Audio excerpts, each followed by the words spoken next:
आजी आणि आजोबा जोक्स. विनोद. पुणेरी आजोबा. एक आजोबा स्वारगेट स्टँडला रिक्षात बसतात. काही वेळाने घराजवळील वडाच्या झाडाशेजारी रिक्षा थांबवतात. आजोबा, किती झाले? रिक्षावाला, 42 रुपये. आजोबा 50ची नोट देतात. रिक्षावाला, 8 रुपये सुट्टे नाहीत. आजोबा, ठीक आहे. जोपर्यंत मीटरमध्ये 50 होत नाहीत तोपर्यंत वडाच्या झाडाभोवती गोल गोल फिरव. रिक्षावाला मुकाट्याने सुट्टे पैसे देतो. नातू. आजोबा, तुम्ही किती जोरात शिंकता, पण तुम्ही तोंडावर हात ठेवणं शिकलात हे बघून छान वाटलं. आजोबा, काय करू बेटा, तोंडावर हात ठेवला नाही तर माझी कवळी तोंडातून बाहेर पडते ना. मैदानावर 2 खेळाडू क्रिकेट खेळत असतात. त्यातला एक आजोबा व दुसरा त्यांचा नातू. आजोबा नातवाला खेळण्याबद्दल सूचना देत असतात. आजोबांच्या एका बॉलला फटकावताना नातवाने चूक केली. त्यानंतर आजोबा सांगतात, अरे, मी तुझ्या इतका होतो ना तेव्हा मी असा बॉल या झाडावरून फटकवत होतो.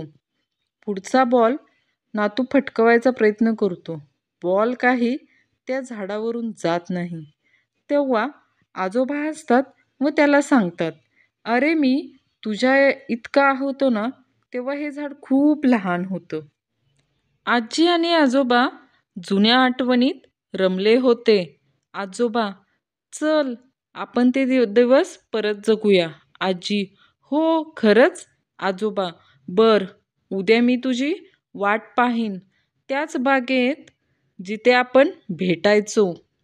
आजी, ठीक आहे, मी येईन ठरल्या वेळी. आजोबा वाट पाहत आहेत, पण आजी येत नाही. आजोबा, का ग आली नाहीस? आजी, अरे, आईने पाठवलंच नाही मला. सॉरी हां. आणि दोघेही हसतात. एका गावात एक आजी आणि आजोबा राहत होते. आता पण तिथेच राहतात.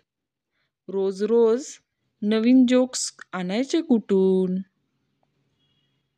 आजोबा, बन्या, जरा माझी कवळी आण. बन्या, हो आजोबा. अजून स्वयंपाक झाला नाहीये. आजोबा, माहितीये रे मला. समोरच्या गोखले आजींना स्माईल द्यायचे आहे म्हणून मागतोय. गोखले आजोबांना बरीच वर्ष नीट ऐकू येत नव्हते. त्यांना काटकर आजोबांनी फडके डॉक्टरांचा पत्ता दिला. फडके डॉक्टरांनी त्यांना नीट तपासल्यावर 1 महिन्याचे औषध दिले. गोखले आजोबा 1 महिन्यानंतर डॉक्टरांकडे गेले. डॉक्टर म्हणाले, कसं वाटतंय आजोबा? आजोबा, डॉक्टर, कमालच झाली. मी अजून घरी कुणालाही सांगितले नाही मला ऐकू येते ते. त्यामुळे मला माझे मृत्यूपत्र 3 वेळा बदलावे लागले. बाळ. आजोबा, तुम्हाला कोणी बनवलं? आजोबा, बाळा, देवाने. बाळा, कधी? आजोबा, बरीच वर्ष झालीत. बाळ, आणि मला कोणी बनवलं? आजोबा, तुला पण देवानेच बनवलं. 3 वर्षापूर्वी.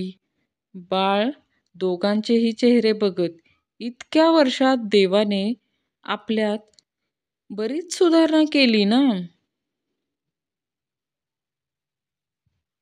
जोशी आजोबांना वय झाल्यामुळे दिसत नव्हते. आजींना जाऊनही बरीच वर्ष झालीत. विरंगुळा एकच, कोणीतरी नातेवाईकाला पत्र लिहिणे. असेच एकदा आजोबा पोस्टात गेले. पोस्टकार्ड विकत घेतले व जवळच बसलेल्या एका तरुणाला पत्र लिहून देण्याची विनंती केली. बेटा, मला नीट दिसत नाही व हातही फार हलतो. मला एक पत्र लिहून देतोस का? तरुण आजोबांना मदत करायला तयार झाला. पत्र लिहून झाल्यावर आजोबांनी ते वाचले. आजोबांचा चेहरा बघून तो तरुण म्हणाला, आजोबा, काही चुकलं का? नाही बेटा, नाही चुकले. आजोबा म्हणाले, फक्त एक तळपीट घाल. वाईट हस्ताक्षरासाठी क्षमस्व. बंटीच्या घरी आलेले पाहुणे जेवायला बसलेले असताना बंटी मोठ्याने म्हणाला, आई, आपल्याकडे आजी, आजोबा आणि आत्या आल्या आहेत. तू तर म्हणत होतीस की म्हसोबा, सटवी आणि टवळी चरायला येणार आहेत. त्याचं काय झालं? 75 वर्षाची आजी आणि 80 वर्षाचे आजोबा यांच्यातील सुखद संवाद. आजोबा, मी किचनमध्ये जातोय. तुला काय आणू का? आजी, आईस्क्रीम आणा. एका कपमध्ये लिहून घ्या, नाहीतर विसराल. आजोबा, अगं तेवढं आठवणीत राहतं बरं. तू पण ना. आजी, हो. आईस्क्रीमवर स्ट्रॉबेरी तेवढी ठेवा. आजोबा, अगं हो नक्की आजी. अहो परत सांगते, लिहून घ्या. विसराल तुम्ही. आजोबा, अगं एवढ्यात काय विसरेन आजी. आणि एक सांगू, आईस्क्रीमवर क्रीम पण टाकून आणा. आता तर लिहूनच घ्या, नक्कीच विसरल. आजोबा, अगं आणतो सगळं. तू सांगितलं तसंच बर. अर्ध्या तासाने आजोबा डोकं खाजवत एका प्लेटमध्ये शेव आणि कुरमुरे घेऊन परत आले. आजी, बघा आता, म्हणून मी सांगत होते, विसरलात ना. मी शेव कुरमुरेमध्ये बुंदी टाकून आणा असं सांगितलं होतं. नाही ना राहिलं लक्षात?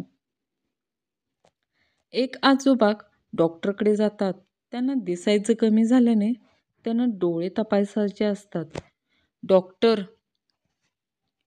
डोळे तपासतात आणि त्यांना नवीन चष्मा देतात. आजोबा, डॉक्टर, ह्या चष्म्याने मला पूर्णपणे स्पष्ट दिसेल ना? डॉक्टर, हो हो नक्कीच, अगदी रोज सकाळी पेपरही तुम्हाला वाचता येईल. आजोबा, अरे वा, कमाल आहे या चष्म्याची. मी अडाणी भोपळा, तरी यातून पाहिल्यावर मला आपोआप वाचता येईल म्हणजे वा वा.